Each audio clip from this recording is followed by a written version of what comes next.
Welcome everybody to Locked On iRacing. It's your iRacing podcast, and instead of me talking to myself for an hour, I've dragged along the one person in the world that can talk longer than I can, especially underwater or on a motocross bike. I've got Scotty Rankin joining me. How are you, mate? Well, I've just been thrown under a bus. Is this how Mez felt when we were recording our podcast? Jesus Hey, Christ. hold on. We're professional here. You've known all this. There's a run sheet. There's all kinds of preparation and organisation. I swear to you, 100%.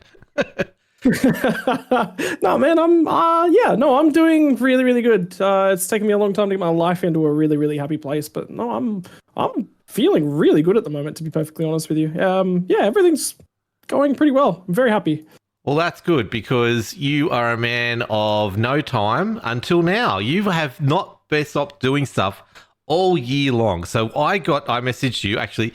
So we went to Bathurst together. That was one thing that I did not tick on my bingo card at the start of the year as was going to happen, but that happened. And since then, you've been busy, I've been busy, and I had a little episode where I had nothing to talk about. This is actually going to air next week as my dog walks away in disgust. I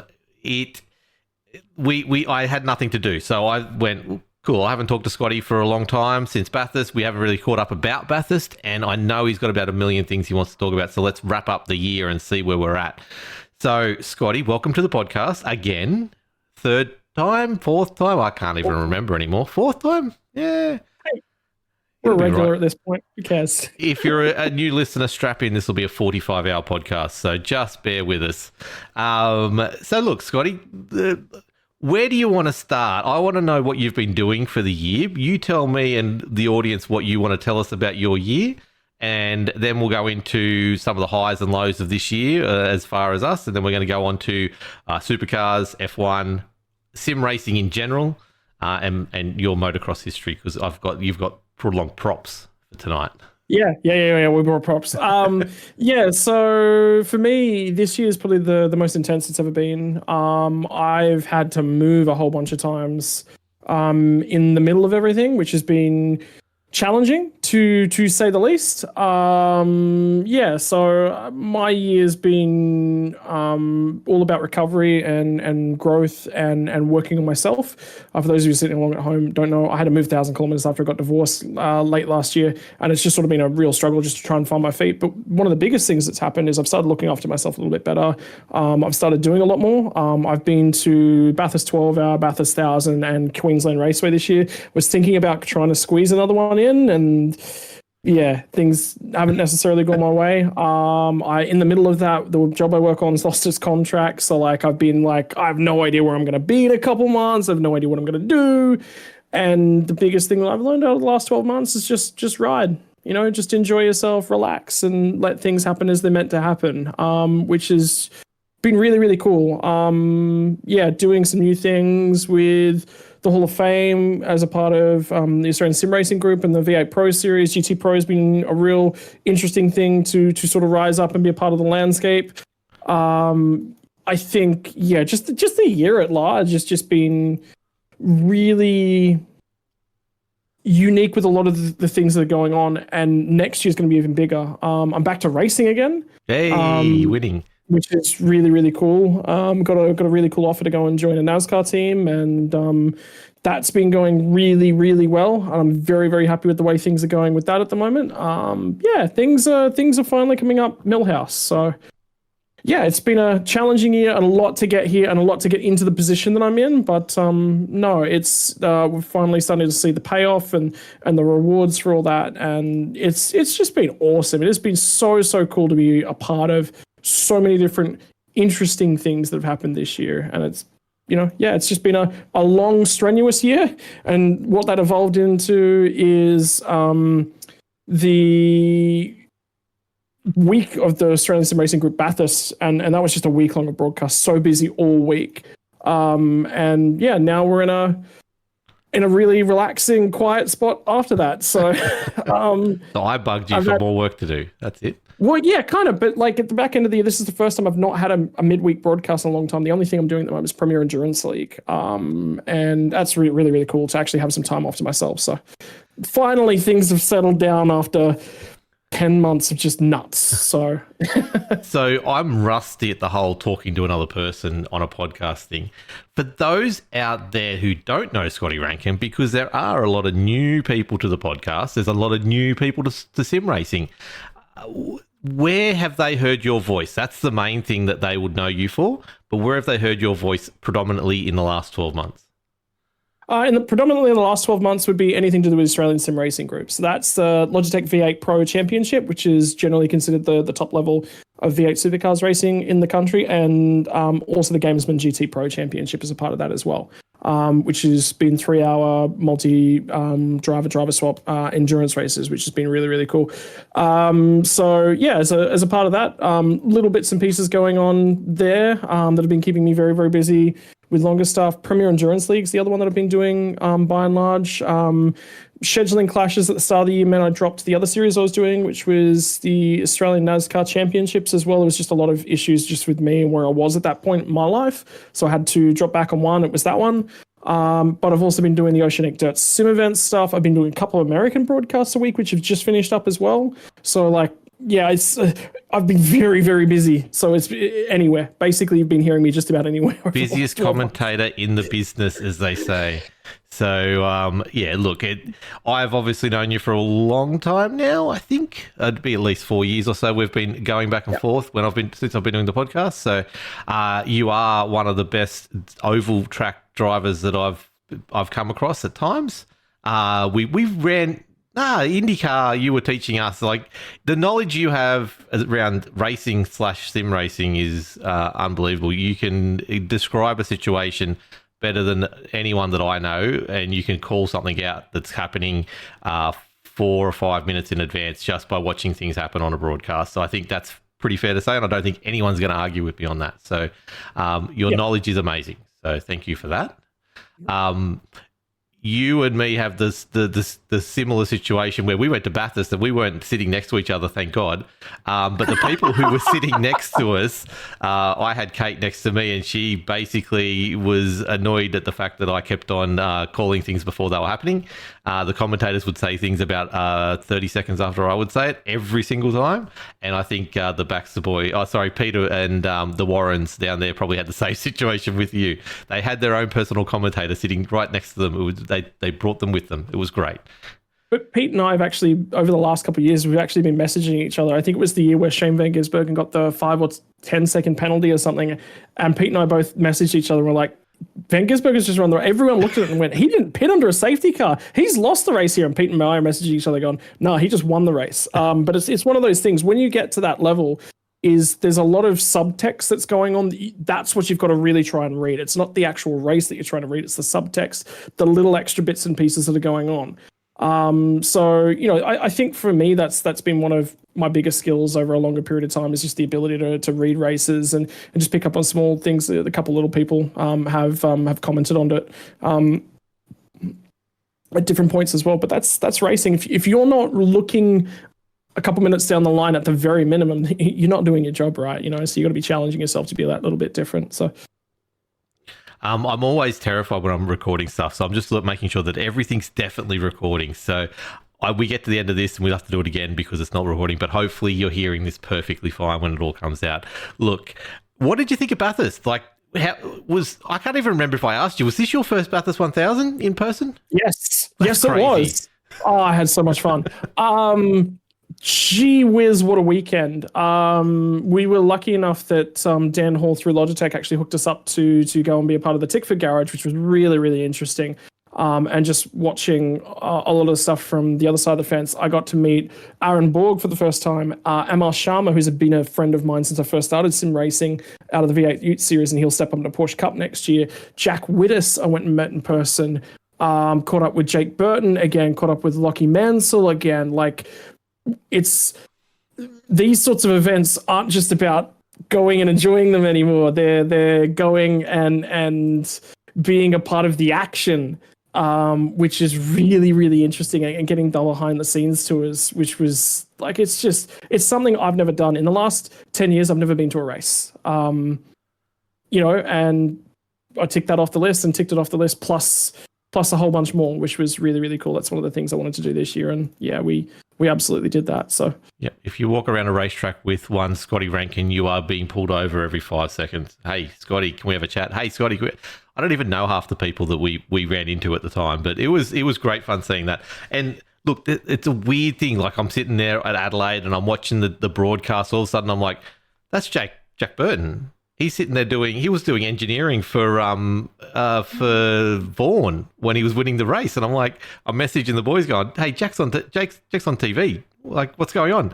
And like, oh yeah, he's too. So just meeting him in person and now having that face. Andrew Gilliam, another one, felt so hard for him during Bathurst, watching him on the big screen after Stanaway went into the wall. But then you're seeing him absolutely jumping for joy when Ojada's in the top 10 and in the shootout. And what a whirlwind of a year he's had as well. So meeting up with all these people, seeing the success, not meeting in person, but Jack Anderson, is it?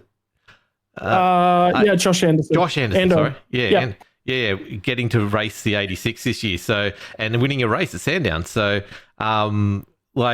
it's back for me when I was doing the gaming podcast stuff. It was going to PAX and just turning around and seeing someone every 5 seconds and meeting up with all these people. And it was just such a cultural thing of, if you're gaming, you go to Melbourne and you have fun for the week of PAX and just catch up with all these people. It's just a special moment. Racing is now that for me, and obviously heightened when I'm with you because you know everyone and you I only know a handful of people, but you can get your way into anywhere. So it's just one of those experiences. I really can't. That weekend was just so whirlwind because it was all, I had the opportunity at Queensland Raceway, because Queensland Raceway is only a couple of hours down the road now. Which is a brand new I left Grafton, which is where I'm living these days, in 2011. Yes. Yeah, it was the start of 2011 because end of high school was 2009. I had a gap year. Yeah, so it was the start of 2011. But Queensland Raceway before the Gold Coast was our local track. So I've been there a couple of times, but I haven't been there for 20 years. So that was really, really cool to go back there and see the changes there. But I think the biggest thing is I've rediscovered my love of car racing this year, and not just supercars, but it's also been Utes, it's been Porsches, it's been everything. Even walking by the historic cars as well. Masters, that was so cool. Yeah, just walking past them, not even actually interacting with them. Is just mega. Yeah. So yeah, well, huge. Huge. Through Kate, we had the connection with White Line Racing, and we got to spend time with Joel Heinrich, which I haven't even looked if he actually won the series or not, but he was leading out of Bathurst, and I think they had 2 rounds to go, and I haven't had a chance to follow it since. He was also leading the Aussie racing cars as well. Absolutely phenomenal kid. So not a kid now, but he's still, young as far as the Masters series goes, but going to hand over White Line's first ever premiership or championship trophy, and the whole team was just buzzing up there at the hill, and meeting people like that and hearing those stories and stuff like that, it was just phenomenal. Just walking around the town at night, even though we didn't get to do that as much this year, I only got to go in for the parade, the party, and the pit stop challenge on the Wednesday night, which you guys missed out on. But yeah, just hanging around and talking to people there and just running into people everywhere, and then finding out all these people. Like, I ran into guy I went to school with, he messaged me and said, I'm here. A guy I used to play cricket with messaged me and say, hey, I'm here, let's catch up. It's just one of those places that there's always someone to talk to and always something going on. It was crazy. So I'm glad you got to do it. And that's my 3rd, so I was extremely happy to be back. It's my little happy place that I definitely needed to go at some stage this year. But you, like last time we really had a sit-down chat, one of the things I think that was very prominent was you were putting everything above racing. So you just weren't getting in the seat as much as you wanted to, and at all. And I think we're both in the same boat. It's good to see you racing again. What have you actually been racing this year? What's some of the highlights of your racing so far? Obviously the NASCAR was one of them. NASCAR's been awesome. Probably the highlight of that actually came at the back end of last year. I ended up winning a race as a part of that series, and there's a lot of really, really good friends of mine. And it was, I think, the first week I'd actually set my sim up since the divorce. And for me, I was going through such a change in who I was, and it's still continuing on. And I'm living in a new place again. This is the 5th house I've lived in the last 18 months. I've just moved, and stuff is still sitting in boxes. which is, with my new partner now and stuff is starting to come back out. And we'll probably get into a little bit of that later on. But there's trophies and things that are really, really important to me that have just been sitting in boxes for so long because I just don't unpack things anymore. So there was a race I won in the NASCAR series last year. I think that one was really, really important to me because, again, it was just getting back into racing. It's something I really, really wanted to do. Alongside of Pete Baxter, Pete has been when I was at the top level of my IndyCar driving days, Pete was my spotter. He was my crew chief, and Pete's been brilliant to me over the last 4 years we've known each other, because any single time I'm down, I can go to him, and he's like a mental reset for me, and I get to talk to him all the time, which is awesome, and commentate with him now and do other bits and pieces. But Pete won his first ever special event this year, and it was Nürburgring 24 Hour, and that's been the only one I've ever wanted to win since I've been on iRacing, and I got to do it alongside of him. So that was a very, very special moment, because this is a guy that's propped me up over the last couple of years, and particularly the last 18 months. And I get to win this alongside of him. And this is, one of the things that he's really, really wanted to do for a long, long time. So that was really, really cool. But also, I think there was a race at Pocono here, I think about a month and a half ago, in the NASCAR series, and it was banging doors with Jared Filsell at the end of it, talking to him, and it was really, really cool to talk to somebody whose skill level I've admired and I've talked about for a long period of time, and now I'm out there racing and challenging him, and I think I earned a lot of respect from him on that day, as well as the same time of, we're actually able to sit down after the race and go, hey, look, this was perfectly on the line. We were door banging and racing each other aggressively and trying. For me, I was trying to wear his tires out because my teammate was in a championship fight, and if he didn't win this race, he wasn't going to be in the championship. So there was a lot of context and layers and bits and pieces to that, which will lead into, I'm sure, the conversation we're going to have about V8 Supercars and the finals here. We should have punted him like Woodsy did, but that's no. Well, see, the thing is, I wanted to keep it clean. Like, I wanted to 100%. Challenge him to use something up, but I never wanted to touch him because, or put him in I did actually make contact with him a couple of times, but it was door-to-door calling. It was absolutely fine. And you have to side draft in NASCAR. If you're not side drafting, he's just pulling away from you. You're not doing anything. You can literally pull him back to you. So, you have to challenge those limits and bits and pieces. You can't just let the guy get away with it. That's culture of racing. So it was good to drive to that level with that kind of guy and that kind of driver, because I've never seen myself as capable of doing that. So that was a big, I've always looked at myself and gone, I'm sort of this, at best, third string worth of driver. So to challenge at the forefront of the Australian NASCAR series has been really, really cool. Until my monitors broke just recently, and I haven't been able to race again. So I'm hoping to get that fixed in the very near future and get back to racing, because I miss it so much. We all miss those little story moments that make us feel cool. Yeah, and look, if there's one thing I know about Jared is he would have had a blast. He's not someone who's going to leave anything behind. Yeah. He's going to be battling just as hard with you as you are with him, and otherwise he just wouldn't be having fun. So he's always out there trying to push it as far as he can. So what's the team you're actually racing with now with NASCAR? Where are people going to see you when the team comes up in lights and racing, and what league is the focus at the moment for the NASCAR? So I want to say a big shout out first and foremost to the league, actually, which is really, really cool, because I've been around and been able to listen to what they're going through and everything from the back end, and have my say and, a little bit of input on the way that things are progressing. But Nigel Seidel and Jason Holdsworth have done a phenomenal job starting up the Australian NASCAR E-Series. So they run a truck series and an Xfinity series on Tuesday and Thursday nights. They've also, for this year, run the very first ever Australian NASCAR Championships, which has direct ties to NASCAR in the US, the actual NASCAR, which has been very, very cool. None of us believed that was ever going to be a thing, and Nigel constantly talks about, whenever you talk to him, we never thought this was going to get to the level that it's been to. So they've done a phenomenal job running that.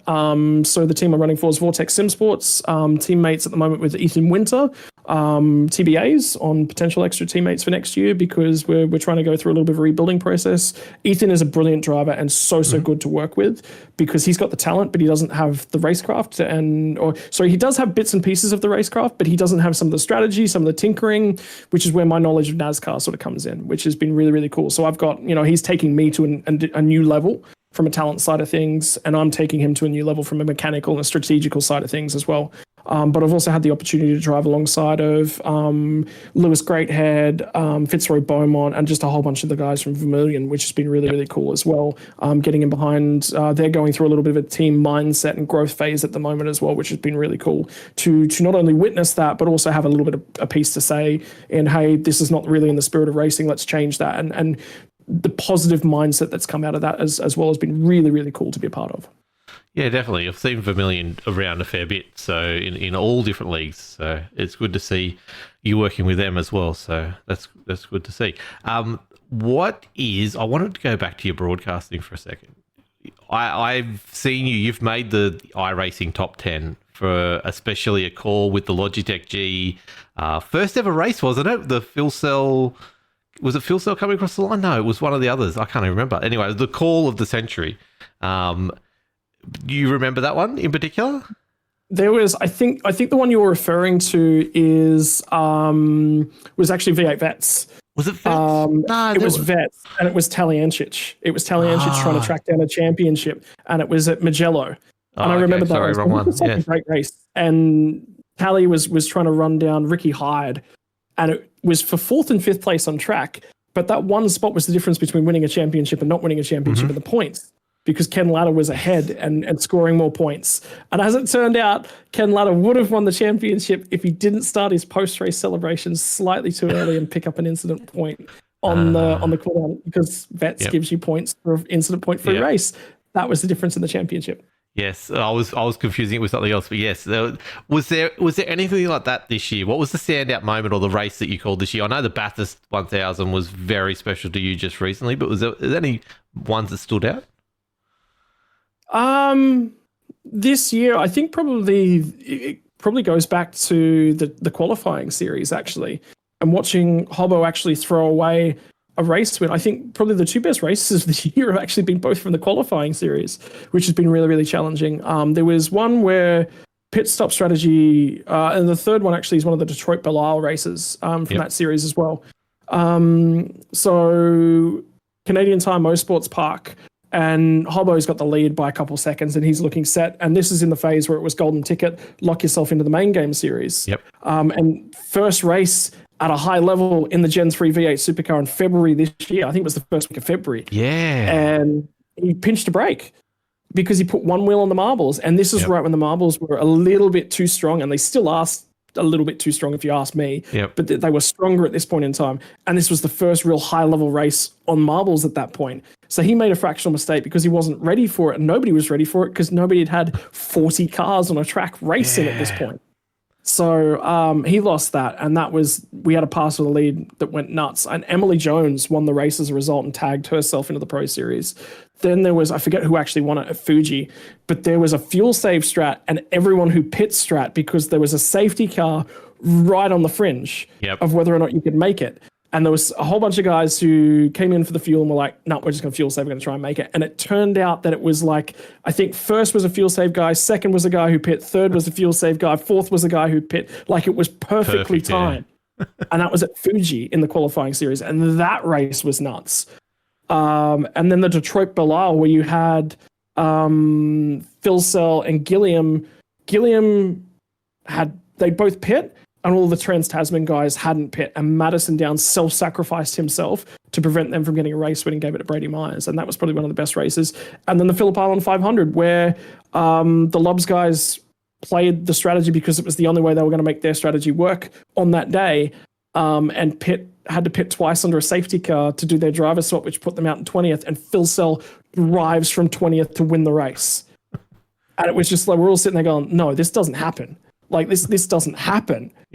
So there's been some really cool, I think, races. I don't think there's been anyone where there's been like a pass for the win, at the line this year. There's been nothing at the level of, say, Sebring from V8 Pro last year, where we had 5 cars wreck themselves out as a part of the massive pileup, which led to one of the best championship fights of all time and Dylan Rudd winning a championship. But there's still been some cool moments along the way, some cool overtakes, some cool, crisscrosses, and doesn't make the racing any less interesting. So I think one of the things we've actually focused on this year is telling stories not on the racetrack, telling the stories of the drivers and going to the events and meeting these drivers and talking to them about what's happening in their lives and one of the pieces that actually culminated in just very, very recently as a part of the Bathurst 1000 coverage was Andrew Gilliam and Jared Filsell gave us their top 15 shootout laps and gave us data from that. And I sat there and said, hey, boys, would you mind if we clipped this part and this part here? Don't give me because that's going to give everything away. That's part of your setup. That'll do this. But they gave us data. When have sim racers ever wanted to give us data? So I think that's a first. What are you doing? You don't do that. That was really, really cool. But that's been 24 months of working with those guys and building the confidence and the trust level to do it. And they all came to us after the race and they were like, we want to do that again. How do we make that happen again? Yeah. Because it gave away nothing, but it was really cool to actually show and have the Larko bits and pieces. How cool Sandman's coverage been from the Logitech G Hub this year, where he's actually getting in, we're doing fun things with the broadcast. I think, so from a 2025 perspective, when I look back at everything that we've done this year, the highlights are actually not the racing. The highlights is what we've done behind the scenes. We've got a teleprompter. A Telecaster. Yep. We're drawing on the racetrack. Yes. I've always wanted to play with a scribbly tool and draw a dick on the internet, but that hasn't happened yet. So we're okay. Well, I've seen pictures in things of you with things written on your head, so maybe it's happened somewhere. I think I commented this is the proper use of this technology, so... But yeah, look, Jay worked really hard to make that happen. Like, I know you and him were working hard to try and work out a way to do it, and Jay just makes stuff happen. And he does. Look, it took him a while, but it's obviously 100% better for having it. So well done, Jay. But it's also the broadcasting team that we work with. It's a credit because it's not just me doing work. Sandman's doing work as well to make the G Hub work and those sorts of bits and pieces. So it's multiple bits and pieces. We've got the confidence level working with the Australian Sim Racing Group, which is the guys that run V8 Pro and GT Pro and all the other bits and pieces. But how cool is it to have a Bathurst week 2 weeks ago, and it was Wednesday night support category, Thursday night was basically the track walk in town and the pit stop challenge was, all those fun and games was the podcast and the Hall of Fame reveal. Friday night is GT Pro, which is it's its own national level series in its own right, but it's also support category. Saturday night was qualifying, support category, shootout. Sunday was race day. It'd be very, very cool on Sunday morning that we log in and whilst everyone else is doing anything, we have an 86 race. Yes. And there's discussions to make those sorts of bits and pieces happen in the future, which is very, very cool.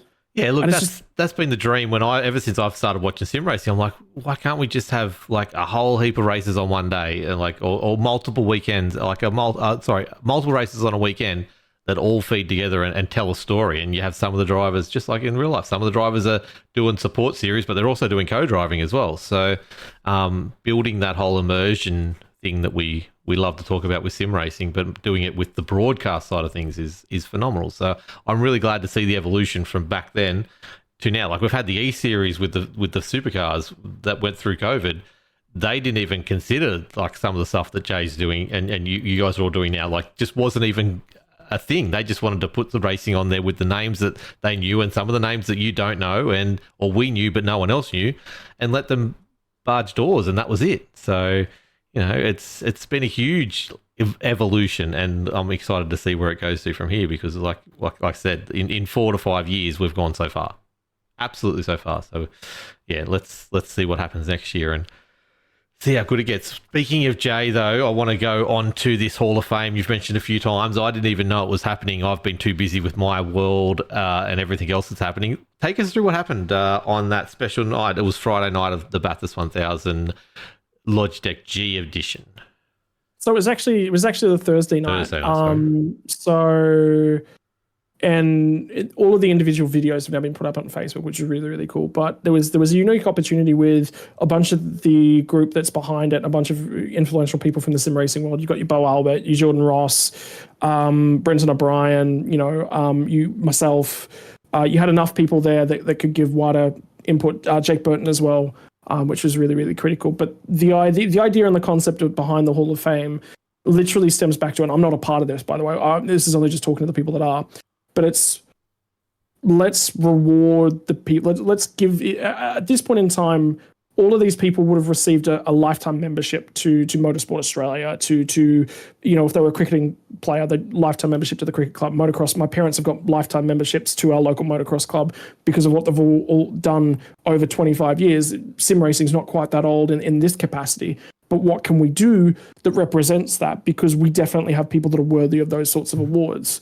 So the concept of the Hall of Fame is basically just to recognize individual efforts over a long period of time that have done more than they ever needed to, realistically. And the 3 recipients of that award were Madison Down, Jay Kennedy, and Simon Black. I've had very little to do with Simon Black, so it was very difficult for me to talk to that aspect. But I'm one of the people that's closest to Jay and has been closest to Jay that was around over the last 4 years. So I spoke to his attributes, but the whole concept, I've spoken to a fair few people before and after they were actually awarded, and I've known who was getting them for a fair while. But people all seem to say, oh, well, why do they get to do it? And that's debate. Realistically, it doesn't matter. We have people in our community that deserve a major thank you from the community, and that's what this was about. This wasn't. It come from the Australian Sim Racing Group, which is the head organisation in charge of V8 Pro and in charge of GT Pro, but it's got nothing to do with them. They just wanted to do it, and they just wanted to award it because of thank you for making sim racing. If you've been around sim racing in the last 10 years, you've known Jay, you've known Simon, you've known Madison. Like you can't avoid those guys. You can't get away from them. They're there, and their positive energies within the community, I think, was a large part of that reasoning. So. Yeah, I think there was a few haters initially, as there always is going to be in anything. But I think the big thing that comes with that is making sure that we support it and do it right going forwards. And again, I'm not a part of the selection committee of nothing like that. But it's about going. We as a community should be thankful for the position that we're in, and here's some of the people that have made it into the thing that it is as well. Yeah, look, I think we had a bit of a chat about Madison Down versus a few of the others, but if you go back through the records, I don't think there's any disputing how well he dominated the pre-2020s. So back when we're talking OSR, Monday Night Strength of Field and stuff like that, he just won so much. So often, leading into Scops, he just was the best during that period. Now, he's still leading a team that is extremely good, and he can still, as you said before, make very big differences in races. But if you go back through the data over the last 10 years, there's just no disputing his ability and his dominance at times. And Jay, we've talked about him, like without him, there's a whole heap of sim racers that aren't really sim racers anymore because they never flicked over and saw this amazing looking broadcast of races and going, what the hell is this? And all of a sudden they fall in love with iRacing and away they go. So, and like I said, Simon was back with OSR from what I understand, that whole starting of the strength of fields and the Monday night V8 Supercars leagues and stuff like that. So he's been around with that for a long time. So I can't think of any. Like, people can argue it all they want, but I can't see any issue with these absolutely people. Deserve it. Yeah, yeah. That's the biggest thing, and that's what I keep trying to say. Like, just wait, let them be awarded first, and then have a think about it, and have a think about what the award represents. But the biggest thing is it also paves the way for next year. Like, people were saying, "Oh, why is the Australian Sim Racing Group? Why not? Yeah, why can't Scops go and do it? Scops can go and do it. 100%. No one's saying anyone's not going to do it. You can start doing it, Wilco. So the Lockdown Lads Hall of Fame begins next year, I believe, 2026, major year. Well, but it's our 10-year anniversary next year, so not in racing, but we've been here. But yeah, look, anyone can do anything, and you can argue whatever you want. You just, as I've been saying to a few people who've been commenting on my Facebook shorts, cool, move on. If you're not happy, there's plenty of other content out there. So go for it. I'm not forcing you to be here. I'm not paying you to be here. So, bad luck. Wait. There's pay? Yeah, you guys are getting paid to be here? I'm not. I've got nothing. I don't even get paid to be here. So that's the whole push at the moment, is to try and get something back. Jesus. Anyway, but yeah, look, it was a cool concept. Like I said, I have been in my bubble all year. It's not really. I've hardly stepped out of it at all. So I was 5 months out of the rig, so I didn't see any of the Logitech G series up until.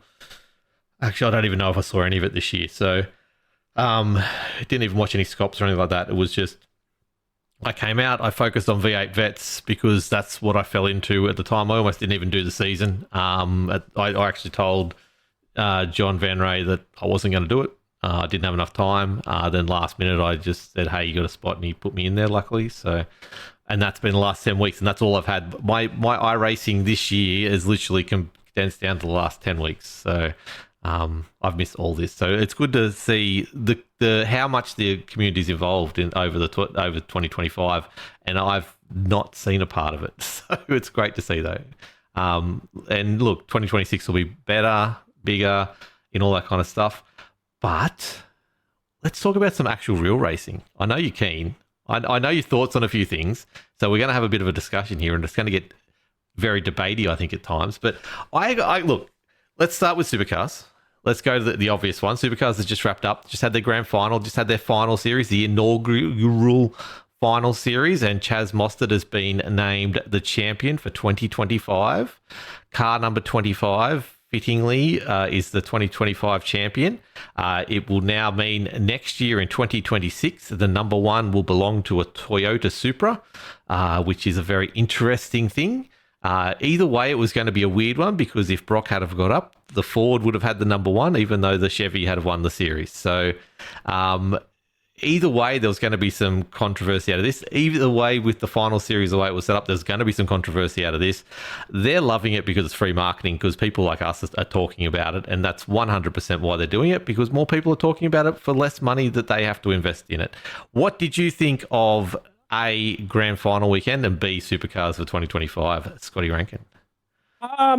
Look, I've been consuming a lot of content because I think it's really, really important to consume a lot of content about this, because there's, I think there have been, there's a lot of thoughts, and that's why I'm sort of trying to collect myself at the moment. And I was actually just looking for Xfinity results for the year as well to go back and have a look, because, you know, at the same time that we're sitting here and we're talking about it, NASCAR Xfinity Series has had another driver doing exactly the same thing that's happened to Brock. Connor Zilic has dominated the Xfinity Championship in 2025, and he didn't win the title. Nope. So they're going through exactly the same sort of feeling at the moment. I think it was actually Jesse Love who ended up winning the championship. You know, so he's managed to take that one away, and Connor didn't, which is massively frustrating for them. But then to have it backed up by our system,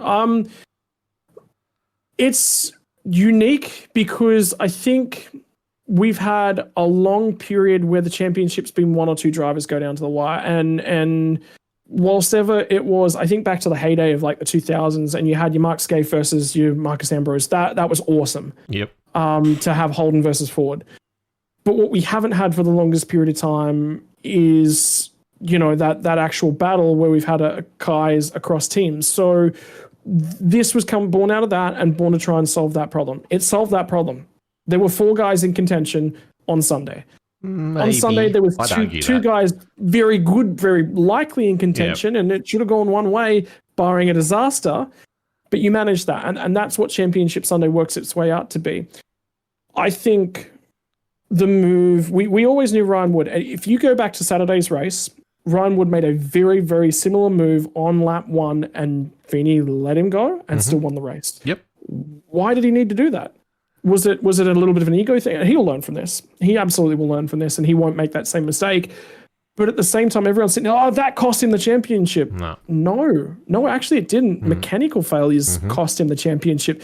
I was sitting there at the start of the race going, Feeney's going to drive this one back through, and he's still going to win this because that's the caliber of driver he's been this year. And he was that. Like, Wood got a 15-second penalty, and he was up there near third or fourth or fourth or fifth by the end of it before his car decided to give way a suspension from that little incident. But it wasn't hard to do. Like, I want to talk about hot lapping versus race pace with Supercars later on, but those guys just have the race pace. Like, just clearly over 250 kilometers, you can put them back 15, 20 seconds and they'll come back. There's nothing that's going to stop them from getting back to the top 3. But as you said, mechanical failure, which I am absolutely baffled how they let that car go out without going over it 45,000 times overnight. They did everything. If you listen to a lot of the media that's come out from a whole bunch of different people. They changed the loom. They changed as much as they possibly could. There's a couple little things that they couldn't feasibly get to across the weekend, and that's the only things it could have been. They did everything they possibly could have to have reasonably eliminated that. It's Red Bull. They wouldn't not do it. Well, I've seen some weird stuff from them this year in the last couple of years. But yeah, look, it's just the car had an issue. I wish that, on Saturday it was clear that it had an issue, and then on Sunday it had the same issue, which is disappointing for Feeney anyway. So especially when you can see it coming, and it seemed like it was a hope and a prayer that it didn't have anything. But yeah, look, did they ever officially come out and say what it was in the end?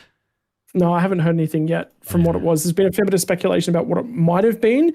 And if it is what people are sort of suggesting, it's the back end of the motor and there's sensors and little bits and pieces back there. They couldn't have done that without a complete engine and car teardown.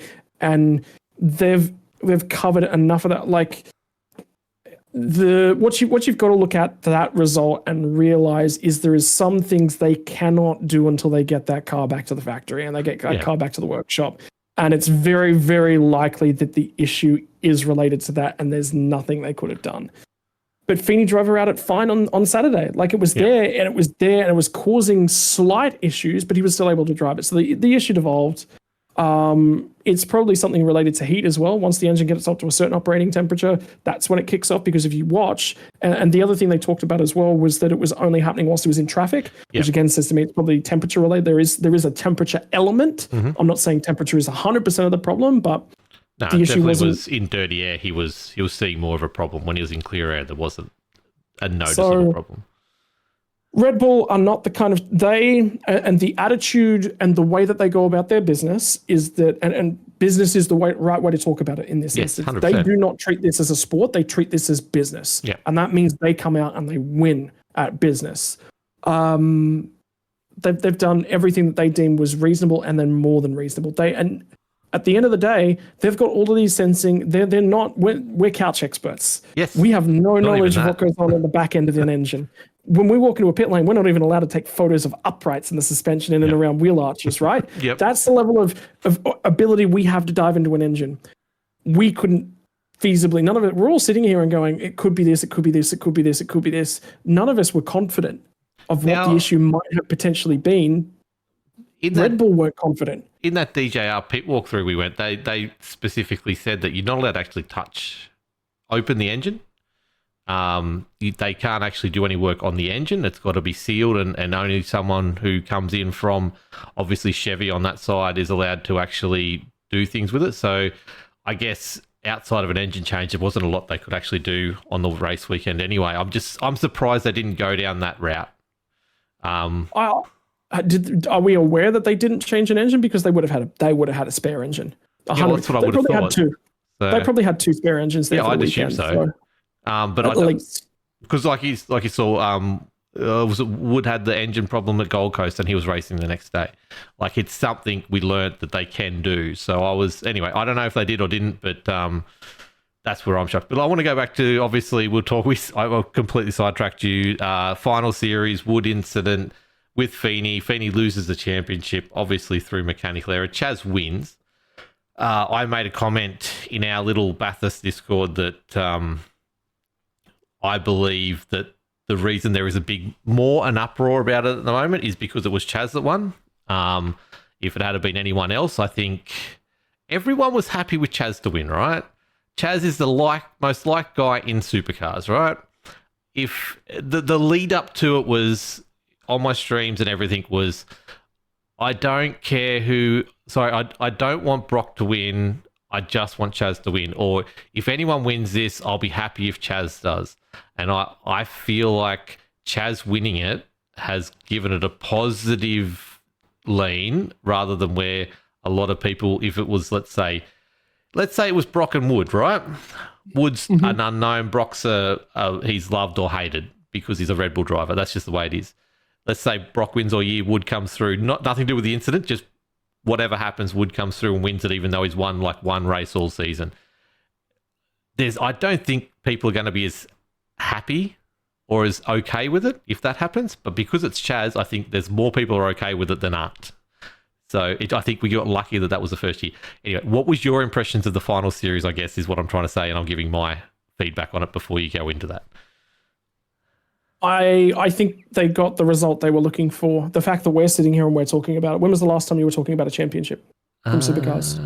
A while. And we'll be talking about this for months, by the way. We will be talking about this after the start of next year. Yes. We'll be talking about this forever. This will go down as one of those moments that we will. Where were you?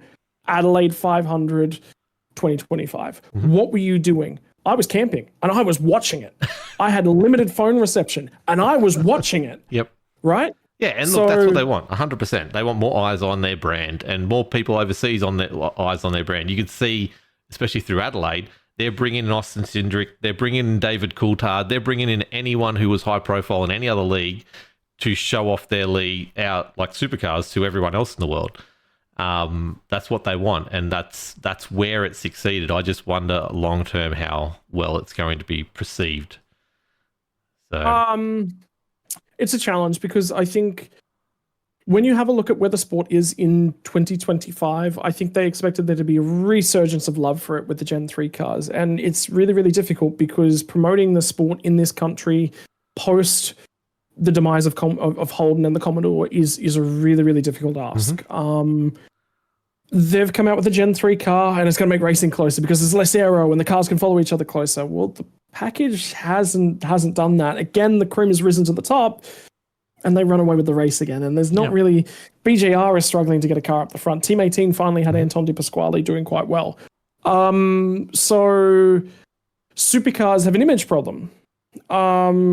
This is an interesting point from a sim racing perspective, and I think when they were doing their best, they put out 3 video games. They put out V8 Supercars 1, 2, and 3, and they really promoted it, and they made sure that they were drawing in a young user base. Right now, I think I see them as they're not really drawing in that young user base, and what hits those new metrics and those new markers and the ability to engage with the younger fan base, and they need TikTokable moments. They need short form video content moments.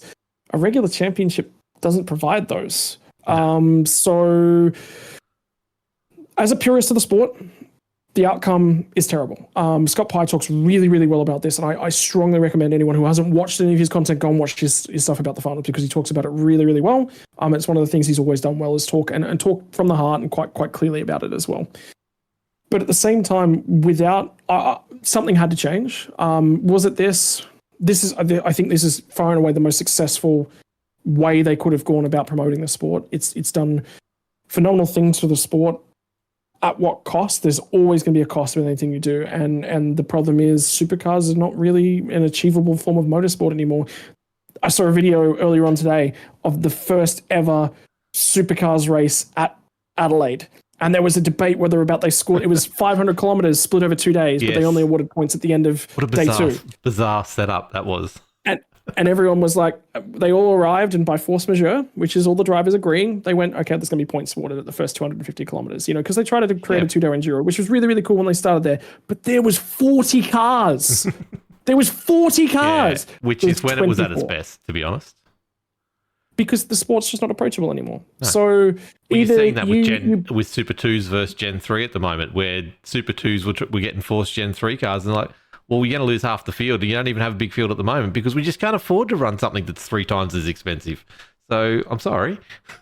It's the only reason they're saying that is because they've also just outlaid a ton of money on the Gen 2 cars, and they needed to. Gen 2 needs a lifespan in Super 2, Super 3 so that they can accrue the money back. It's going to take them 5 years before they can afford a Gen 3, at which point they can buy a Gen 3. Because they invested in a Gen 2, and then if you take years away from the Gen 2's lifespan, neither teams can afford to make that jump. So it's not whether or not Gen 3 is unaffordable. It is affordable. It's just they've got to get their outlay back, which is a business side of things. Yes, 100%. I phrased that very poorly. Sorry. Yeah. So I think it's successful. I think it's Mickey Moused it a little bit, and definitely this. And Ryan Woods, everyone will sit here and say Ryan Woods' behavior. No, I think Woody's an aggressive driver. Everything that he was doing, it's the team that was putting a lot on him. But Woody's always been aggressive. Yeah, 100%. So I don't think anything changed for that weekend. Woody was always going to be aggressive because there was a race on the line. Having a $50,000 cash prize for the Friday race, really, really cool. Don't do that in the finals. Please don't ever do that in the finals again, because you're effectively saying, here's $50,000 if you can potentially fence someone on a Friday for a major weekend. That's not cool. I really don't like that. If you say Sunday, $50,000 to the race winner, a little bit different, because that's the big one. And generally, I prefer to say round winner. Let's just tally the points over the weekend. The best person who's over the weekend is 50,000, and that's where my argument with the finals is: just get rid of the finals and just do that. Like, get some sponsors, get $150,000 for the round. That is just like that way. You've got cool. If there's a championships on, we're still battling. If we're not, we've got a big prize pool, and these guys are going to be on their best behavior to try and win it. So anyway, that was my solution. I've been very vocal in my little, very small community about that. I don't like it. It's something I'm going to have to get used to because I don't see it changing anytime soon. My biggest issue with it is we've got 12 rounds. We're going to 13 rounds next year, right? I know it's 34 races, and that was the big thing I had to get used to back in the day where, you know, Dick Johnson and John Bow and all these guys are racing. They're racing 13 races a year. So now all of a sudden you've got to be in the 600 club because we're racing 34 races a year. They're still racing the same amount of weekends. They're just splitting it up over the two or three races. So it skewed all those records we used to have. And now, you know, the most winningest drivers have to be from the last 15 years, 20 years, because they're doing more races than everyone else. But when you get to a final series, when you got a round, only 12 rounds in the season, and you're putting a final series over 3 of them, I don't think there's enough time for that system to breathe, especially when you've had 9 of them to lead up to. If you go through the 3 rounds we had, which was off the top of my head, 7 races that decided those 10 down to the winner, you had Kostecki and Wood break their car on race 1. They're out of the championship right there and then because of one bad race. The whole year's down to one bad race for them. They're no longer in the championship. You've got Matt Payne's out because he had a clash with Cam Waters and ended up going back down the field. One bad race. He's the second biggest points getter for the year. Won the last race of the season. Had no chance to win the championship because of one bad race in Sandown. You've then got Brock Feeney, by far the best all year, would have won the championship in Sandown. He effectively had one bad race, which was the last race of the year, where his car failed, and that took him out of the whole championship for the year. It doesn't it's either the point system or the length of the final series doesn't give enough time for someone to come back. It's like you're doing a rugby league game. Someone has a really bad 5 minutes, and that's the end of they just can't win the grand final anymore because they've had a bad 5 minutes, and that's the end of it. That's what I see, and I don't know how to fix that unless we go to a 20 to 30 round season, and you have like NASCAR where they have the last 8 to 12 rounds are the final series, so people can come back and they can, you know, battle it out. I don't know if that makes any sense. I think what we're seeing right now is a lot of the negative of it as well. Look, I think it has some positives. It's created some of the most exciting racing. It's some of the moments of the races that had nothing in them now had impetus in them. The fact that Matt Payne and Cam Waters at the back end of Sandown were scrapping for position, and it was relevant, even though it was in the midfield, was very, very cool. It has taken moments that contextually one of those drivers would have backed out. They're not backing down anymore because they can't afford to. Because that was actually relevant to both of their finals campaigns. So look, it's got a lot of negatives. The problem is the negatives, when they pop up, are major feel-bad negatives. That's the big issue. What you've got to remember is it's created some really, really cool moments across the season. When you have a look at Gold Coast, Kostecki's crash at the Gold Coast would have been a side note. Yep. Without the finals, him crashing out would have not mattered. What they did with that car would have not mattered. They wouldn't have repaired that car and tried to get it back out there for qualifying if it wasn't for the finals. So it's the difference. Soccer's probably the best way to talk about it. It's the difference between the FA Cup and it's the difference between the league. You know, It's the difference between a championship and a knockout competition and a week-to-week game. Yep. You know, we just got to treat the championship a little bit differently. And when you're looking for those little bits of moments, the reason it works in NASCAR is because they run 400-mile races every single week, and they have to make those races mean something, which is why they added stages. So do we add stage points? Is there a lap counter where you throw stage points at it? So this is what I was going to mention before about the big selling factor all year has been, look at our series. There's 1 second covering the field in qualifying. It's amazing how close to these cars, how close to these drivers. It's absolutely phenomenal. I think there's a very big difference between qualifying or hot lapping pace and race pace. And I think there's 4 or 5 cars in that field that are just better at race pace, and there's about 5 or 6 drivers in that can do really good hot laps but have terrible race pace. And I think that skews the field completely. And I think they're focusing on A when B is what they should be focusing on if they want a really good close championship, and that's not what we're getting at the moment. We're getting cars leading and cars just running away with it. At the front, you don't see a lot of battling. You do see Brown manufacture a lot of battling because he's just terrible at qualifying and like overtakes everyone as he comes through the field. But it's really hard to watch a supercars race for 250 kilometers when all the racing is in the first 50 kilometers and the last 200, unless there's a safety car. They've just, because the race pace is so different in these cars, and we're talking like Brown's going half a second quicker than everyone else at Sandown at the end of that race. Half a second, is a lot of time. So around a 1 minute and 8 second lap. Yes. Let's not forget how short Sandown is and how little space there is to actually make that time up. Yep. So if that's Bathurst, that's a second lap quicker than everyone. Yep.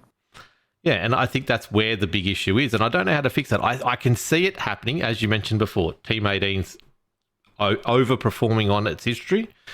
You've got Grover's come in and really thrown it to, or they've sort of replaced where Erebus was with the Red Bull Erebus era, when Erebus we had Brody and Will Brown. They're the new DGR. To me, they're the new DGR. Yeah. Okay. Yep. I got to be fair. Yeah. So as I'm probably throwing that in your face a little bit right there, but look, I really feel that way. DJR, I was mentioning on the stream the other day. Someone talked about it, and I said, "Yeah, look, I've run the roller coaster of DJR for 40 years now. I know we have really good highs, and I know we have really good lows, and it's never just consistent. So." We're in a rebuilding phase, as you would say in rugby league or soccer or anything like that, where we split out half the team and we will come back. I think the Rylan and Brody situation is a positive. And if that team settles down, that's a pretty good. But like even the strides we saw in Premiere this year, I think they've come a long way. I think Red Bull has come back to the field slightly. They've got the best drivers and they've still got the best cars. They've got the best race pace out there. If Will Brown and Brock Feeney are having a good day, they win. And we saw that with Brock in 50% of the races this year. I think Cam Waters is struggling. He has really good moments, but he doesn't. I think Tickford has always been struggling. I don't think I've ever seen Tickford as the leading Ford brand for a very long time. But yet in Super 2s, they're absolutely phenomenal. So I think we need to see these teams come closer together, and I don't know how to do that without throwing money at teams to be able to do whatever they can. I think there's a money disparity there, where the more money you can put in, the more pace you can find in the race, or I guess, I don't know how that works, but you see it in F1. Fan votes. Yeah. Let's just go full, what do they call it, Formula E, and just do fan boost. And yeah. No, I think the teams have come a lot. Like for the last 15 years, where we got ourselves into the problem was Red Bull was just dominant. I don't think Triple Eight Racing has been challenged until Erebus, like Scotty McLaughlin and Penske. I can't even say DJR. It was Scotty McLaughlin and Penske that challenged Triple Eight. Both of them got taken out of the league, and you can see what's happened to DJR. Erebus had Brown and Kostecki. They challenged Triple Eight. We've taken them out of Erebus. They still have some good races, but they're just not consistently challenging anymore. I think that's where, like, the rookies that we've seen come through, I've talked about that all year on my streams. I think the rookies are the best class of rookies we've had in such a long time. It's the most exciting I've been about racing because of these rookies. You're even talking about the ones that are knocking on the door that can't even get a seat at the moment are crazy how good they are. And that's why I was talking last night on the stream. I'm shocked. So I was talking about the stream last night. They were asking where Will Davison would end up. I said I'd be shocked if he could actually get a spot anywhere, because the rookies that are coming through are far more of a better potential to get them in long term. But Grove's picked him up today. So where he'll be racing in Grove, I don't know. But I'm shocked that they didn't go for someone like Lockie Dalton or any of these Super 2 other guys that are coming through, that are even some of the Porsche guys. And like, there's so much talent out there. I think people should be, well, you see what happened with DJR and Kai Allen. That's why they're jumping on Rylan Gray. Like, people, Brock Feeney is the best example. Like, he is a superstar. 3 years ago, most of the people didn't know his name. So unless you were like hardcore into the Super 2 side of things, you just didn't know who Brock Feeney was 3 to 4 years ago. Yet he is now the most market. Like, we just saw him lose the championship. The one that he openly said that, no, you don't need to lose one to win one. I've already lost one. I can win one. This will change him, because if we go back to that incident before with Woods, I don't like saying the word because he's been there for a long time, but inexperience is what lost him. Not lost him the championship, because that point didn't lose it. But I would say it's ego. Like, either way you want to describe it, he should have just let Woods go by. 100%. Woods is diving down the inside. Cool, go for it, mate. I'll get you later on because my car is faster than yours, or I'm racing with the guy behind you. There's not much you can do in front of me that's going to let Chaz get ahead of me. I just got to stay in front of Chaz. Go for it. I'm not racing you at the moment. You're not in my race. Just go. Chaz is also not going to risk getting a penalty. Like, that's worthwhile thinking about. Like, I think it's this was a sporting coach or a sports psychologist opportunity to really nail that in the coffin. And Brock looked like he had it all put together on Saturday. Like, the race he drove on Saturday versus the race he drove on Sunday were chalk and cheese. And then you can say it about Chaz. Chaz looked like he was the 19-year-old rookie on Saturday that had never raced before in a big moment in his life. Hit everything. It was the Days of Thunder where he was cold trickle at the start versus winning the race at the end on Sunday. Like, he didn't put a foot wrong on Sunday. He knew what he had to do. He just decided to race again. But he was the rookie on the Saturday. And Brock just raced, stayed out of trouble on Saturday, had problems, but managed it, got the car home, and, didn't do that on Sunday. He was completely opposite. Well, not completely opposite. You could see it happening. Like, we saw the 10 shootout, and we gone. I mentioned in the Facebook chat I was in, this is going to be a problem. You've got Brock Feeney on front, and you've got both Walkinshaw and Andretti behind. He will be racing in his mirror. Woodsy will make sure he's in all 4 mirrors that he can possibly be in, and he will do it from the start, and he will make a dive on every corner, and Brock will he'll stuff it up. And I said to Kate, when, like, she's a big Red Bull fan, I said going in, I don't think Brock's got the head to get through this weekend and not make the mistake. Like, right, how good, to be fair and to give credit to Ryan, how good did he drive when he was just unleashed? He had one of the best drives that he's had. Him and Taupo, he outperformed Chaz so many times. I think Ryan Wood was the better driver from that team this year. If he hadn't have had his engine issues in the first race in Gold Coast, he would have won the championship. We'd be talking about it right now. Bathurst. Well, he would have won Bathurst without the fuel. He would have won Bathurst by a country mile. So you look at him, he would have won Bathurst. He would have won one of those Gold Coast races, which even that he would have got top 2, top 3 anyway, and got himself through to the round of 7 at Sandown. He would have won that Sandown race on the Saturday, which would have qualified him for the Final 4. And I think he races differently, but I think he still races fast. I don't think he goes for that dive lap 1 on the Sunday. If he's in the championship 4, absolutely not. But I think he's got enough pace over the 3 days, and I think he would have taken in better. I take that back. I've just had a thought that's just popped through my head. Yeah. I think he does. Like, if you have a look at the situation and the way that the supercars were racing and what we know about Brock and the Red Bull car, he knows that if he doesn't get him on lap one, he's gone. 100%. Yes. So I do take that back. I think Woody, in the way that in the style of racing that he puts up, I think he does still go for that move regardless if he's in the playoffs, because he knows that if he's not getting him there, the races and the championship's done anyway. So he's going to have the crack. Which is also why Brock should have not done it. No, right? exactly. Oh. Look, I think Woods, if he hadn't had that, and that's what I said, one thing took him out of the championship. Otherwise, we would have been talking about Woodsy getting his first, the two rookies would have been battling it out. I don't think Chaz would have been there and thereabouts, but I think Woods would have taken more points off him to going into Sunday. And it would have been very interesting on what they would have done with team positions at that stage. But Woods just had the faster car, and he was the faster driver in Walkinshaw and Andretti United over the last 7 races and 3 rounds. What about the team management and the way that they handled things all weekend? Oh. Ryan Walkinshaw showed up with one goal and one thing that he needed to do all weekend, and he managed that to perfection. Mm-hmm. Jamie Whincup showed up to be Jamie Whincup all weekend. He didn't show up to be, we're going to win this race, we're going to win this championship. Jamie Whincup turned up to walk around the paddock with his shoulders out and his chest puffed out all weekend. That's what he did. Walkinshaw showed up and he was like, right, we're going to do this, we're going to do this. We've got the advantage of having Woody. We're going to use every resource at our disposal. You've got two different teams. You've got one that played by the old rules and one that you from 2025. We've got new rules. This is how we're going to use them to our advantage. They openly said they were basically getting their cars set up for the last 3 rounds of the year from day one.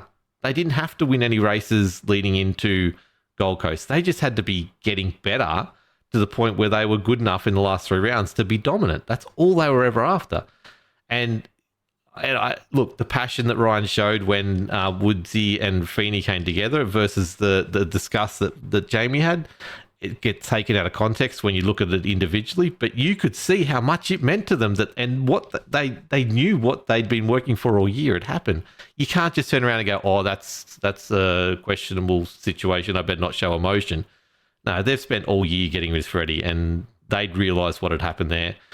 And anyway, it is what it is, and we've just talked about it for half an hour. I think the reaction that you saw from Ryan Walkinshaw in that moment was not a Woody took him out. I don't think that's what his reaction was. I think a lot of people are reading into that and going, he is celebrating the fact that his driver. No, he's celebrating the fact that they threw a psychological move and it worked.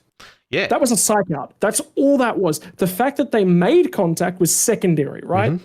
Yep. It was a psych out and it worked. And they came in with one goal, with one opportunity, and one mindset about how they were going to go about things, and they played to that.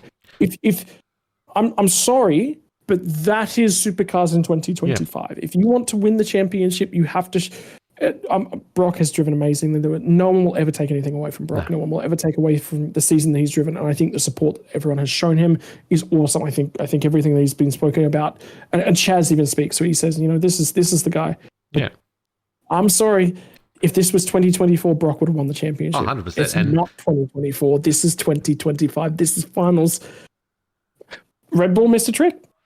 Yep, 100%, and they should have been in his ear. They knew what everyone else knew. Woods is going to make a dive. You saw what happened the day before. You'll get him back. We'll get him. We'll just short fill. We'll do this. We'll do that. We'll get you in clean air. Just lap. You only got to finish third. Woods is ahead of you. Payne's ahead of you. Doesn't matter. Just keep Chaz. Well, if Chaz comes third and he does fourth, he still wins. It's frustrating, and I can understand. I'm not even a Triple Eight fan, and it's still frustrating to watch the young kid have that happen to him. But look, he'll learn.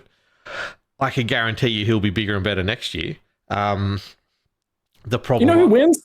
Supercars wins. What have we just done for the last 45 minutes? We've sat here and talked about it. Supercars wins. This has worked.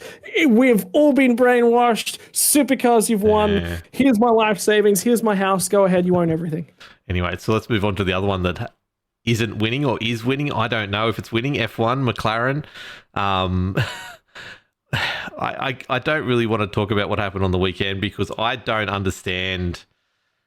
Okay, I do want to talk about it. In V8 Vets, Split 4, this is the bottom, the 150th to the 200th best drivers in the league. This is the bottom of the bottom. I know that if there's a safety car and you get a chance, you pit. And I've seen it so many times where people don't pit and they lose the race. They're out of the race. I don't even consider them as competition at that stage. That's great, but you don't double stack. But we're talking about a 4 second, a 2 to 4 second thing.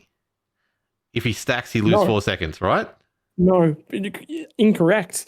The problem they had was the fact that if they double stacked, Norris can't get out of his pit stall. Norris actually comes out about 14th or something. Okay. Because the traffic was all filing into pit lane at that point in time. This is to do, so this is actually where Formula One and V8 supercars do things very, very differently. And I actually think that Formula One does things wrong, is their championship winners are at the entry to pit lane. And this has always been the vulnerability. It has always been there. If it is you get to select where your garage is for next weekend, I'm putting it down the far end of pit lane, right on the exit. Yeah. However, because of this exact set of circumstances. However, you still, as McLaren, win the race if you do double stack, right? Yes. Yes.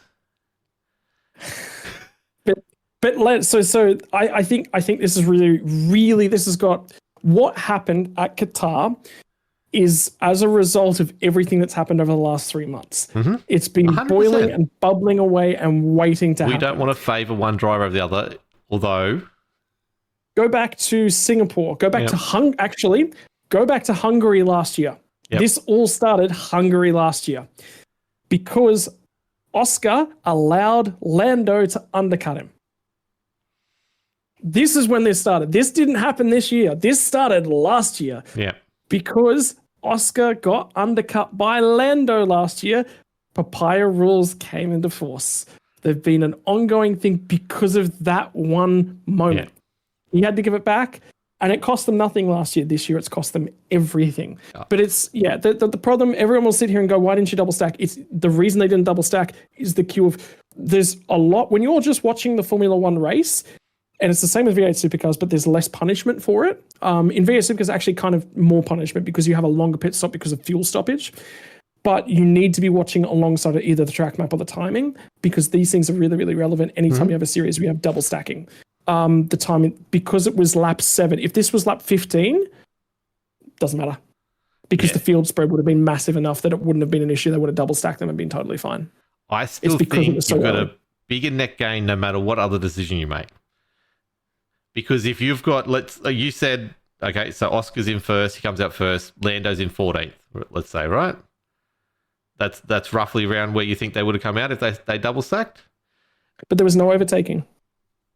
But basically they're both at the front of the field without stopping, but they're 26 seconds behind everyone else because they haven't pitted.